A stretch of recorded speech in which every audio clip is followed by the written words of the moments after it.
امام اہل سنت حضرت امام احمد بن حنبل جو کہ اہل سنت کے عظیم المرتبت امام ہیں،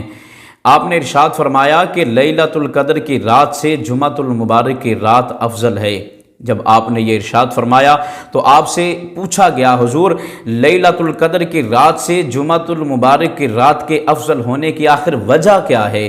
تو آپ نے ارشاد فرمایا جہاں بے شمار اور وجوہات بھی ہیں، ساتھ ایک وجہ اس کی یہ بھی ہے کہ یہ وہ رات ہے کہ جس رات نبی آخر الزمان رسالت مآب صلی اللہ تعالیٰ علیہ وسلم آپ کا نور پاک حضرت جناب عبداللہ سے جناب سیدہ آمنہ کی طرف منتقل ہوا۔ حضرت امام اہل سنت حضرت امام احمد بن حنبل آپ ارشاد فرماتے ہیں کہ جس رات نبی آخر الزمان جناب رسالت مآب صلی اللہ تعالیٰ علیہ وسلم آپ کا نور مبارک ایک پردے سے دوسرے پردے کی طرف منتقل ہو،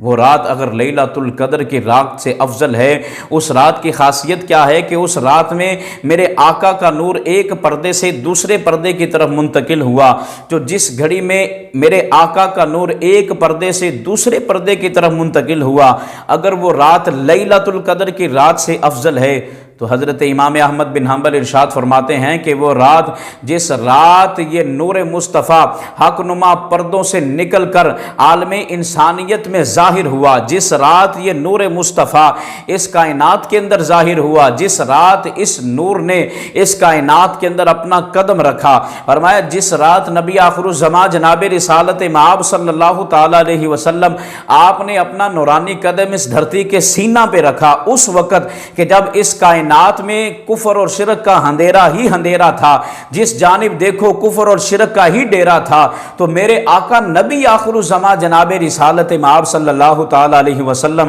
آپ نے جس نورانی رات میں اپنا نورانی قدم اس دھرتی کے سینے پہ رکھا، اور آپ کے قدم کی برکت سے اللہ نے پوری روئے زمین کو منور و روشن فرما دیا تھا۔ آپ کے قدم کی برکت سے، آپ کے قدم کی نورانیت کی برکت سے اللہ نے عالمین کو اپنی حفاظت میں جگہ عطا فرمائی۔ وہ رات کے جس رات حضرت سیدہ آمنہ سلام اللہ علیہا ارشاد فرماتی ہیں کہ میں نے ایسے شہزادے کو جنم دیا، میں نے ایسے لال کو جنم دیا، میں نے اپنے ایسے بیٹے کو جنم دیا۔ سیدہ فرماتی ہیں کہ جب میرا شہزادہ اس دنیا کے اندر مبعوث ہوا تو میرے شہزادے کی ولادت کے وقت یہ دنیا اتنی روشن ہوئی، اتنی روشن ہوئی کہ میں نے اپنے حجرہ میں بیٹھ کر شام کے محلات کو دیکھ لیا تھا۔ رب نے میرے آقا کی نورانیت سے اس کائنات کو اتنا روشن کر دیا تھا، اتنا منور کر دیا ہے کہ میرے آقا کی نورانیت کے صدقے سیدہ آمنہ فرماتی ہیں کہ رب نے اتنا نورانی کر دیا کہ میں نے اپنے حجرہ میں بیٹھ کر شام کے محلات کو دیکھ لیا تھا۔ وہ رات جس رات بے کسوں کے آقا نے اس دنیا میں قدم رکھا، وہ رات جس رات میں بے سہاروں کے سہارا نے اس دنیا میں قدم رکھا، وہ رات کہ جس رات نبیوں کے سرور کونین نے، نبیوں کے سلطان نے اس دنیا عالم کے اندر قدم رکھا، اور اس انداز میں قدم رکھا کہ رب نے پوری روئے زمین کو روشن فرما دیا تھا۔ ارے جس آقا کی آمد پہ، جس آقا کی ولادت کی گھڑی پہ رب نے روئے زمین کو منور کر دیا ہے، اگر آج غلامان مصطفیٰ اس گھڑی میں اپنے گھر کو روشن کریں گے تو انشاءاللہ اللہ غلامان مصطفیٰ کی زندگیوں کو اور روشنیاں عطا فرمائے گا۔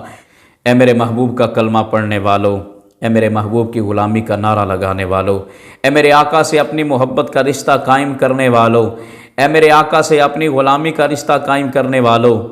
اس ماہ مبارک اور خصوصاً اس رات کو کثرت کے ساتھ اپنے آقا کی ذات پر درود و سلام پڑھنا،